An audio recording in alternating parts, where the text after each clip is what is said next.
Hello കൂട്ടുകാരെ, good evening. എങ്ങനെയുണ്ട്? പുറത്ത് നല്ല അടിപൊളി മഴയല്ലേ?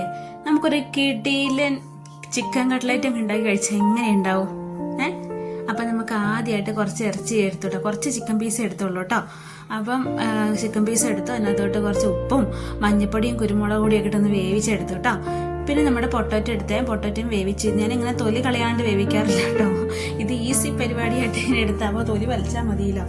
പിന്നെ അതങ്ങനെ വേവിച്ച് മാറ്റി വെച്ചു കേട്ടോ. പിന്നെ നമ്മുടെ ഇഞ്ചിയും കുറച്ച് വെളുത്തുള്ളി എടുത്തു കേട്ടോ. വെളുത്തുള്ളി എന്ന് പറഞ്ഞാൽ കുഞ്ഞു കുഞ്ഞു വെളുത്തുള്ളി ആകുമ്പം എനിക്ക് ഭയങ്കര കലിപ്പാട്ടത് പൊളിച്ചെടുക്കാൻ. പിന്നെ എന്തായാലും പൊളിച്ചെടുത്തല്ലേ പറ്റുള്ളൂ. അപ്പോൾ ഒരു കഷ്ണം ഇഞ്ചിയും പച്ചമുളകും പിന്നെ വെളുത്തുള്ളിയും ഉള്ളിയും എല്ലാം എടുത്തു കേട്ടോ. അങ്ങനെ ഉള്ളിയും മുളകും ഞാൻ വഴറ്റാൻ വെച്ചു കേട്ടോ. അങ്ങനെ വെളുത്തുള്ളി ഇഞ്ചി കുച്ചി തതിച്ച് ഇതുപോലെ ആക്കി എടുത്തു കേട്ടോ. അതിൻ്റെ ഇതെല്ലാം കൂടെ ഒന്ന് വഴറ്റി എടുത്തു കേട്ടോ. വഴറ്റി വന്ന സമയത്ത് കുറച്ച് പെരിഞ്ചീരകം ഇട്ടു, പിന്നെ കറിവേപ്പില ഇട്ടു, പിന്നെ കുറച്ച് മസാലപ്പൊടികൾ ഇട്ടു കേട്ടോ. കുറച്ച് മല്ലിപ്പൊടി ഇട്ടു, പിന്നെ ഗരം മസാല ഇട്ടു, മഞ്ഞൾപ്പൊടി ഇട്ടു, മുളക് പൊടി ഇട്ടു. അങ്ങനെ ചറപറ ഇളക്കി വന്നു കഴിഞ്ഞപ്പോഴത്തേക്കും കുറച്ച് കുരുമുളക് പൊടി ഇട്ടു. പിന്നെ നമ്മുടെ പൊട്ടറ്റോ എല്ലാം നന്നായിട്ട് ഉടച്ചിട്ട് അതും കൂടെ ചേർത്ത് ഇളക്കി വെച്ചു കേട്ടോ. അവൻ ചൂടാറുന്ന സമയത്ത് വേറെ കുറച്ച് പണിയുണ്ട്. കുറച്ച് റസ്ക്കും 2 മുട്ട എടുത്തു കേട്ടോ. റസ്ക് നമ്മൾ പൊടിച്ച് അധികം പൊടിച്ച് കളയരുത്. ഇതുപോലെ ഇച്ചിരി പൊടിച്ചിട്ട് ഇങ്ങെടുക്കാം. പിന്നെ ആ ജാറിലോട്ട് തന്നെ ചിക്കൻ വേവിച്ച് വെച്ചാൽ ഒന്ന് ജസ്റ്റ് ക്രഷ് ചെയ്തെടുത്തു കേട്ടോ.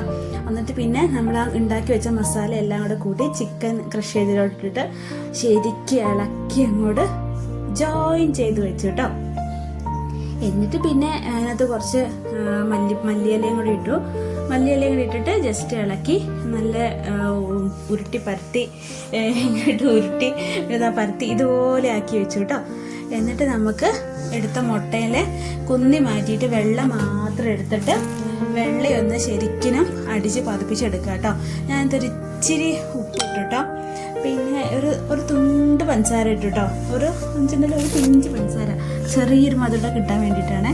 അപ്പം അങ്ങനെ അടിച്ച് പതപ്പിച്ച് വെച്ചു കേട്ടോ. എന്നിട്ട് നമുക്കത് ഉരുട്ടി പരത്തി വെച്ചിരുന്ന ആ കട്ട്ലേറ്റിൻ്റെ പാവെടുത്ത് നമുക്ക് ഡിപ്പ് ചെയ്തിട്ട് നേരെ കൊണ്ടുപോയിട്ട് നമ്മുടെ റസ്കിൻ്റെ പൊടിയിലും ഒന്ന് ഇതുപോലെ കവർ ചെയ്തെടുക്കാം കേട്ടോ. അങ്ങനെ എല്ലാം മാറ്റി ഇതാ നല്ല സുന്ദര കുട്ടന്മാരായിട്ട് ഇങ്ങനെ നിരത്തി വെച്ചു. അപ്പം പിന്നെ എണ്ണ ഒഴിച്ചിട്ട് വറുത്ത് ഫ്രൈ ചെയ്തെടുക്കില്ല കേട്ടോ പരിപാടി.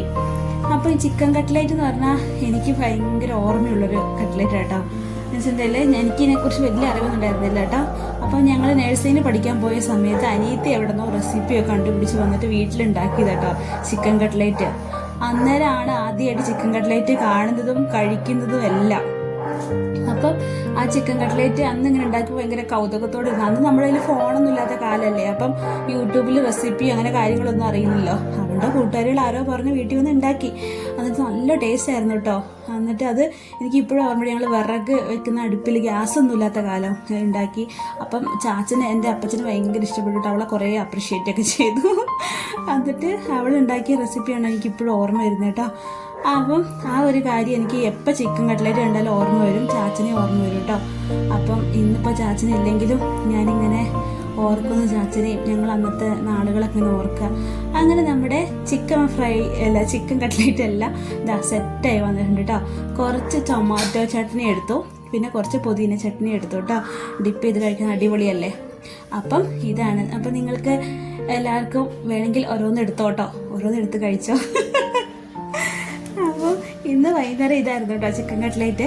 ഇന്നലെ ഇവിടെ ചിക്കൻ കറിക്ക് ചിക്കൻ മേടിച്ച് കഴിഞ്ഞപ്പം കുഞ്ഞുണ്ണി പറഞ്ഞ അമ്മ ചിക്കൻ കട്ട്ലേറ്റ് ഉണ്ടാക്കണമെന്ന്. അങ്ങനെ കുറച്ചെടുത്ത് ചിക്കനാട്ടോ, ചിക്കൻ പീസാണ് ഇത്.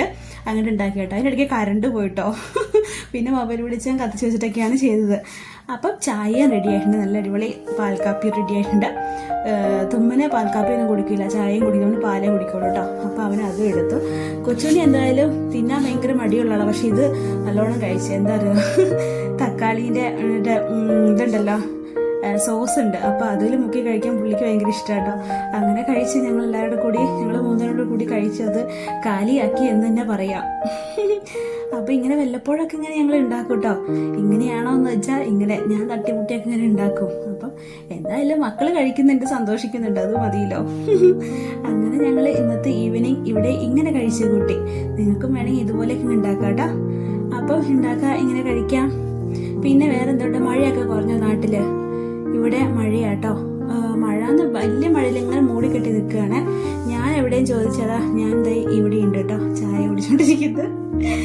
അപ്പം ഇത്രയൊക്കെയുള്ള ഇന്നത്തെ ഈവനിങ് വിശേഷങ്ങൾ കണ്ടോ. ഞങ്ങൾ മൂന്നോടെ കൂടെ പ്ലേറ്റ് കാലിയാക്കി, തക്കാളി സോസും അതും കാലിയാക്കി. തുമ്മൻ്റെ ചിരി കണ്ടോ, ഭയങ്കര സന്തോഷമായി. അപ്പം എന്തായാലും ഇത്രയൊക്കെയാണ് വിശേഷങ്ങൾ പറയാനുള്ളത്. അപ്പം ഇനിയും വേറെ വിശേഷങ്ങളൊക്കെ ആയിട്ട് പിന്നെ നമുക്ക് വീണ്ടും കാണാം കേട്ടോ. അപ്പോൾ ഇതാ പിന്നെ കാണും വരെ